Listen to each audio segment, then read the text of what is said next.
Më fal, o Ramazan. Fjalët më fal, i domiku dhe armiku, zbuten zemrat në kohën kur vlojnë nga hidërimi, inati, akmarja.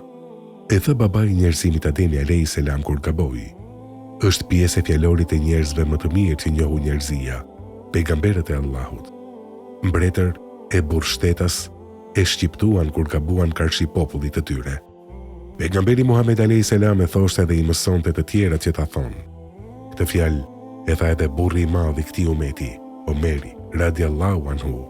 Kjo tregon kulturën, vlerat, personalitetin, virtytet e një njeriu që e thot. Koha më e mirë për ta shprehur këtë fjalë është kur je në pozitën dhe anën e të fortit. Ju kujtojnë ato ditë kur ne pritëm mysafirin e Allahut në shtëpi tona, kur ne mësonim si të sidheshim me të. Ja, ky tani po shkon e duhet i kërkojmë falje. Më fal Ramazan. Më fal sepse nuk u solla me ty siç duhet të sillet një koqiri me mysafirin. Më fal sepse shpesh të rëndoja me fjalë dhe bëja shaka. E ka zënë Ramazani. E ka lodhur Ramazani. Ja po e përzë Ramazanin. Më fal kur ti u ndjeje i shqetësuar kur unë gatrohesha me njerëzit e ti nuk e pëlqen. Më fal kur para teje unë përgojoja, mashtroja njerëzit e ti na mësove të kundërtën. Më fal, sepse unë në ditët e tua e harxhoja kohën para televizorit duke parë filma, seriale dhe lojra, kurse ti nuk i shikon këto. Më fal për ditët që kalova pa agjeruar, kam turp, kam frikë, që ndoshta do të vijë një ditë kur unë do të dua, por ti nuk do të më pranosh sepse unë atëherë mund të jemi smur. Më fal sepse kohën më të madhe e kalova në gjumë, kurse ty të lash vetëm duke më pritur që të zgjohem. Kohën nuk e kaloja me Kur'an, shumë namaze janë shkalova, teravit nuk i fala me rregull, edhe pse ti ma kërkoje.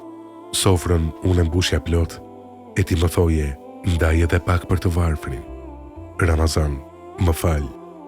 Të kërkoj falje në emër të popullit tim, të atyre që janë nga gjaku im, që flasin të njëjtën gjuhë, ata që i thon vetes musliman dhe nuk të hapën derën. Vinte syfyri, kaloja pranë shtëpive të tyre e ata ishin në gjumë. Vinte iftari, e ata nuk bënin iftar me ne sepse iftar e kishin tërë ditën. Më fal në emër të tyre, sepse ata nuk din. O Zot, na fal për çdo lëshim që bëm në këtë muaj. Kërkojmë kënaqësinë dhe shpërblimin tënd. Zot, bëje zjarrin haram për ne, o Allah, o Zot i gjithësisë.